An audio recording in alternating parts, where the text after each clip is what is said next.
Um, let's continue the discussion on Pranayama, which we began in the previous discourse. We understand prana is a vital force, energy, which activates the whole creation. It is the activating principle of life, without which creation becomes almost dead. Life ceases.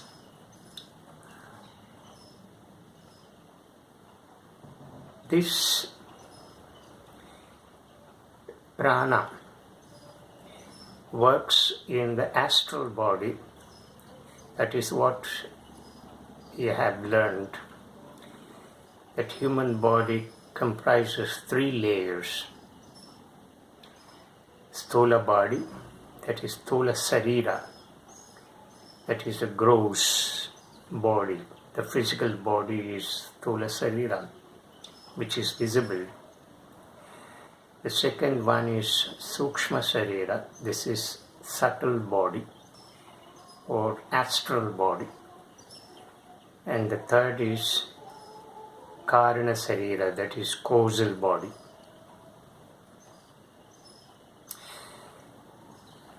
Causal body is the seed of creation. This is the original form. Before creation, everything was in the seed form, and it was yet to be manifested. It was yet to take the forms that we have seen. And this seed is nothing in the beginning. It is a completely total darkness. It stands for ignorance. Though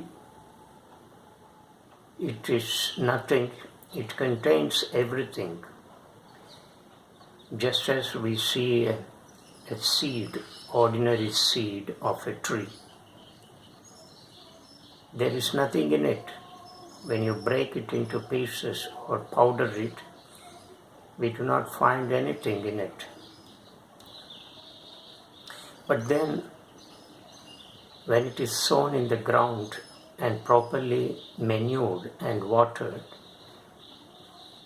it breaks and sprouts, and you see a huge tree grows out of it. In a similar way, in the beginning of this creation, everything was in the seed form, and this is called causal body. But this seed had contained everything, just as the seed of a tree has a tree in itself. So also that's the beginning of creation in the form of seed had everything in it.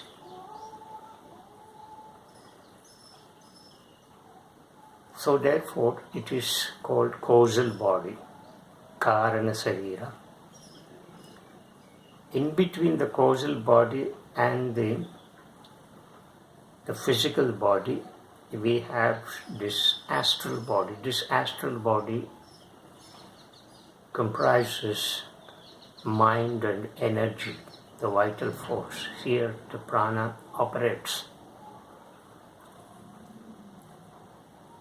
When this astral body withdraws, the physical body ceases and it becomes dead.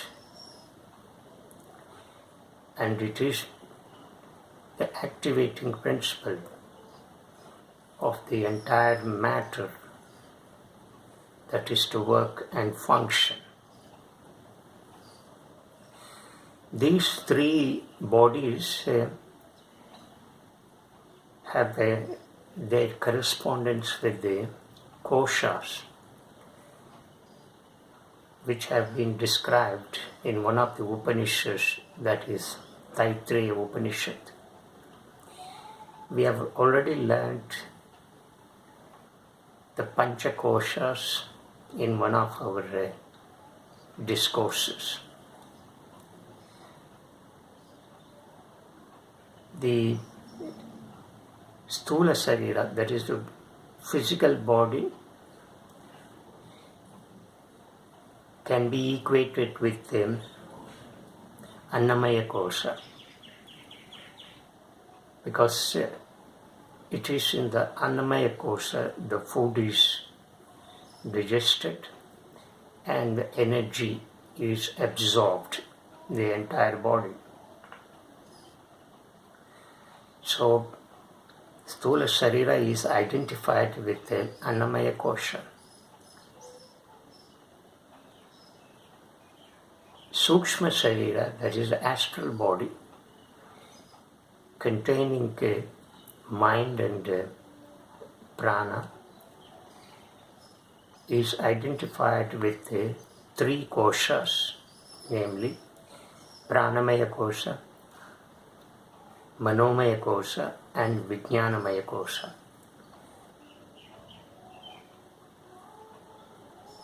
Pranamaya Kosha, that is the heart. The seat of Pranamaya Kosha is the heart. So the heart is a vital organ in human body. If it ceases, the whole body is dead. Similarly, the Sukshma Sarira is also identified with the Manomaya Kosha, that is the lower mind, and this lower mind is merely a mind that reacts and responds to the situations in the physical world. Above it, Vijnanamaya Kosha, and this Vijnanamaya Kosha is intellect, and it generates knowledge by using reasoning power. Much of human knowledge is the result of this Vijnanamaya Kosha. So Sukshma Sarira, that is the subtle body, is identified with these three koshas. And the last one, causal body, is equated with the Anandamaya Kosha, the blissful state. So this is the relationship between the three bodies and the Panchakoshas.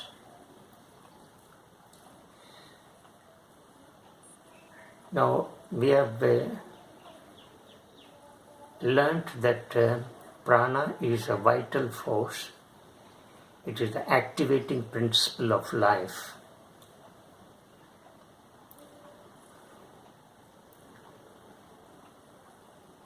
It connects between mind and energy on the one hand, and consciousness and matter on the other.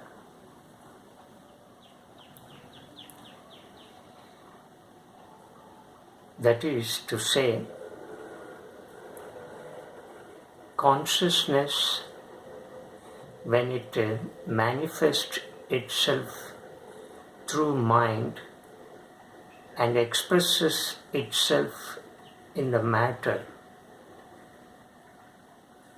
but this process cannot happen without the intermediate presence of prana. So consciousness may manifest in the form of mind, and the mind can come into touch with the matter if only prana is present. So this is the intimate relationship between consciousness, matter, mind and prana. But what we have learnt from this, that without prana, consciousness cannot express itself in the form of matter and mind. It is difficult. It can never happen. It is the prana that links between consciousness and mind on the one hand, between consciousness and matter on the other. This prana has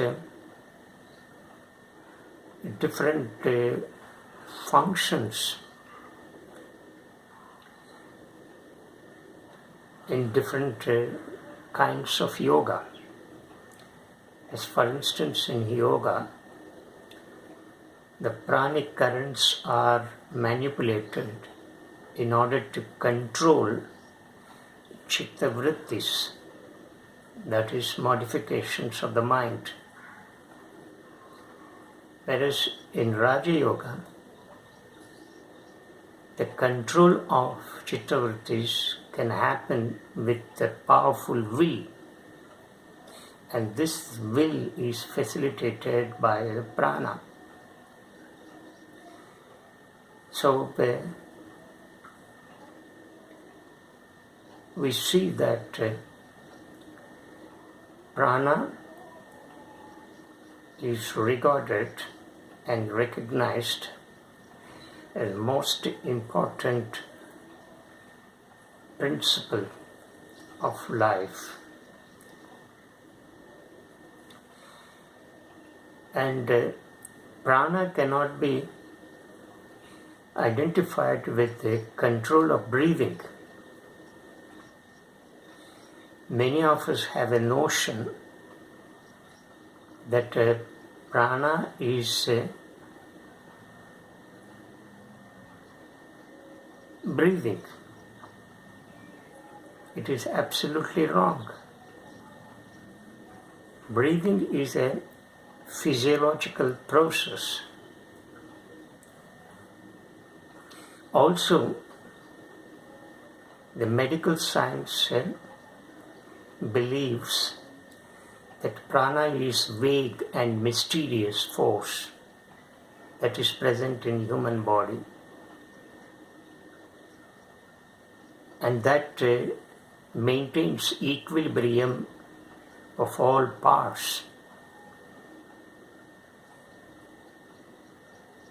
Prana is not vague or mysterious, it is real.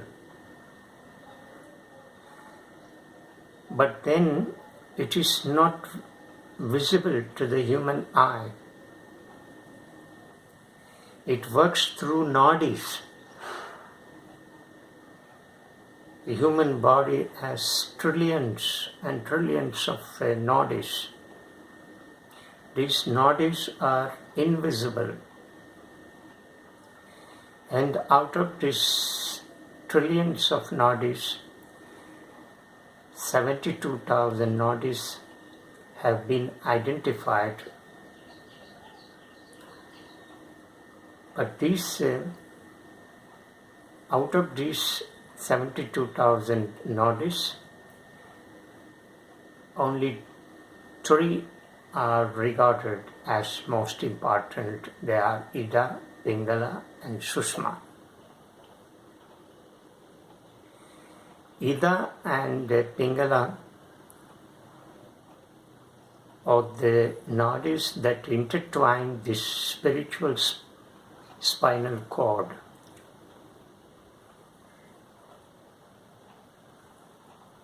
And right in the middle of these two nadis, Ida and Pingala, passes another nadi, and that is Sushma nadi. This Ida starts from the right side of the rectum, that is Muladhara chakra, and connects it to the left nostril, whereas Pingala starts from the left side of the testicle and connects it to the right nostril. And these two nadis intertwine the spinal cord and move upward in the spiral manner. And this Ida stands for coolness and Pingala stands for heat. Ida is for the moon and Pingala is for the sun.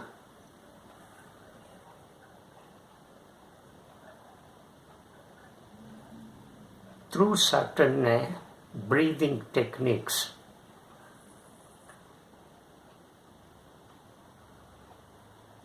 the energy, the pranic energy, which is identified as the serpent power because it lies in the coil position at the Muladhara chakra. And this is awakened. And when it is awakened, it passes through the nadi in between the Ida and Pingala and moves upward. When this is to happen, the two nadis, Ida and Pingala, become almost quiet. There happens a cessation of breathing. The breathing becomes utterly silent. We may not feel that we are really breathing. And this happens during deep meditation. And in deep meditation, the cessation of breathing takes place. And when this cessation of breathing takes place, we enter into thoughtless state. And that is the beginning of the adventure. And when we enter into the thoughtless state is equated with the cessation of breathing. And it happens in the deep meditation. And when this takes place, the pranic force moves upward through that spinal cord. This is the pranayama. So, prana plus ayama. Prana we have learnt, it stands for vital force. Ayama means control. That is, the currents of pranic force in human body are controlled in such a manner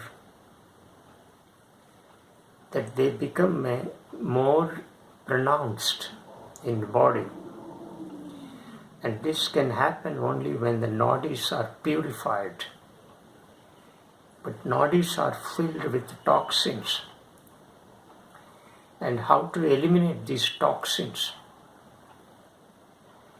these toxins are accumulated in nadis can be eliminated only through pranayama, that is breathing. But this breathing should be done in a perfect manner under the guidance of a right guru who has actually mastered this.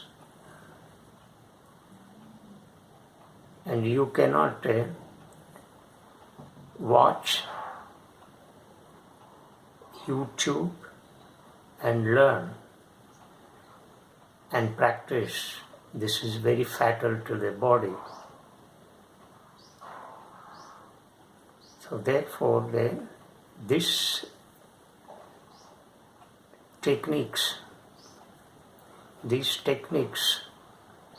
to control the breathing, by which the nadis are purified,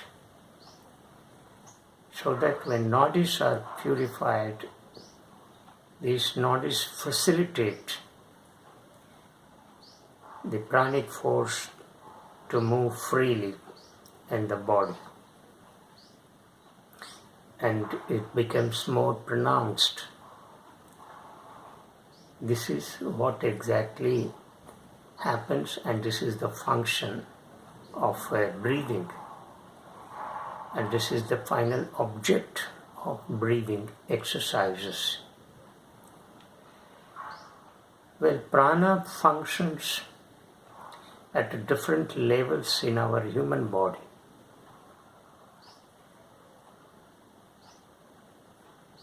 The seat of heart is prana. This is one important function of prana. It vitalizes the whole body, and it is the center. Heart is the center.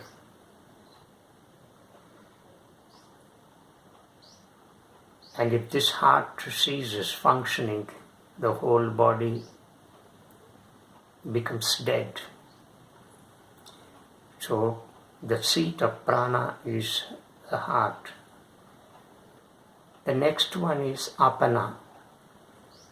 Now prana can also function in a different way in different part of the human body. And this apana is found in thighs, testicles. In other words, it performs the function of urination, defecation, and exertion. This is apana. Then samana. The seat of samana is the navel. That's where the digestion takes place. The digestion of food and absorption of energy. Then udana. Udana is found in the arms, shoulders, legs,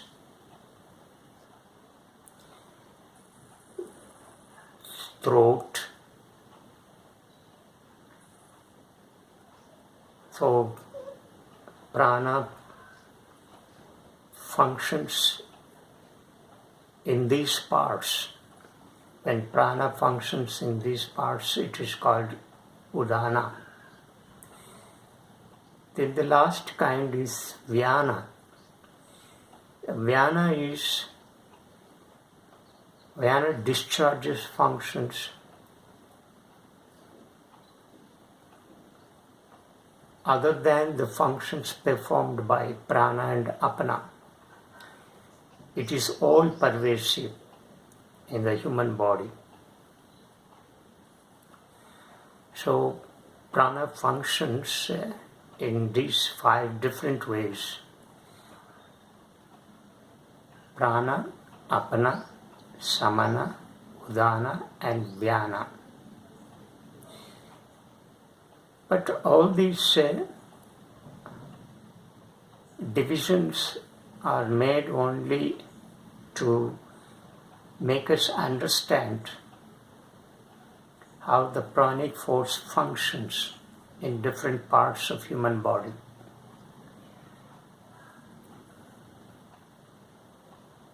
Apana is not different from prana, or Udana is not different from prana, or even Vyana and Samana are not different from prana.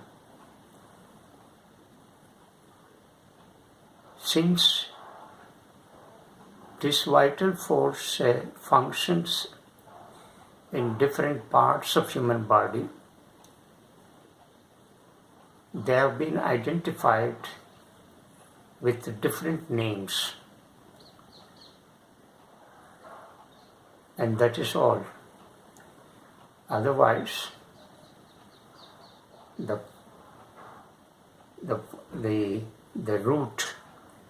root of this functioning and working of this whole human body lies in prana.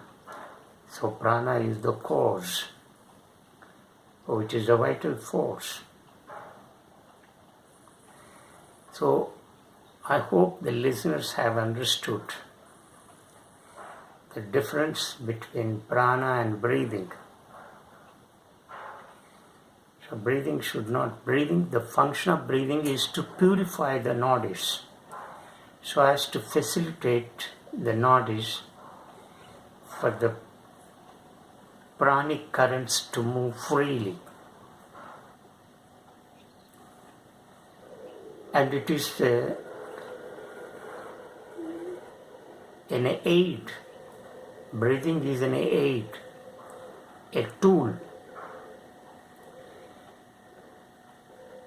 to purify the nadis, the invisible nadis. These invisible nadis are filled with toxins because of our unhealthy food habits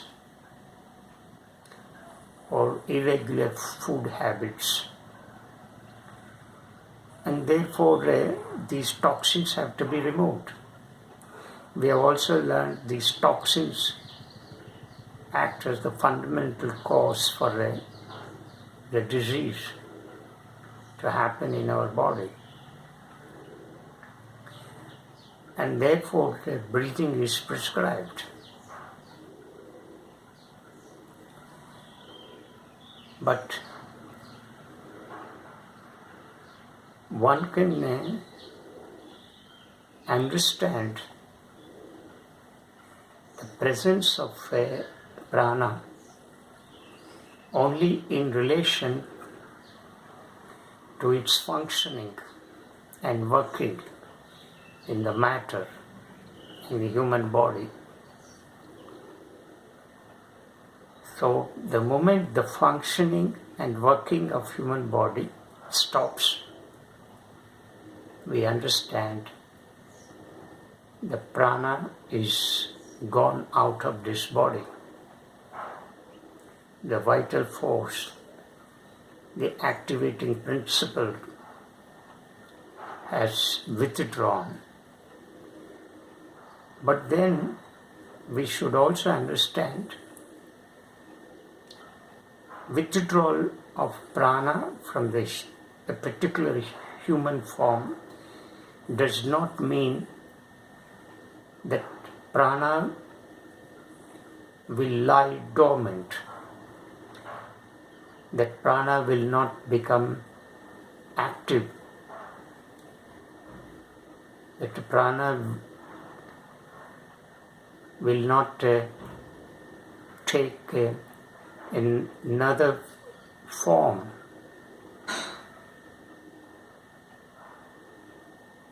The withdrawal of prana from a particular human form facilitates it to move and take another human form. So that is the function of prana. Namaskar.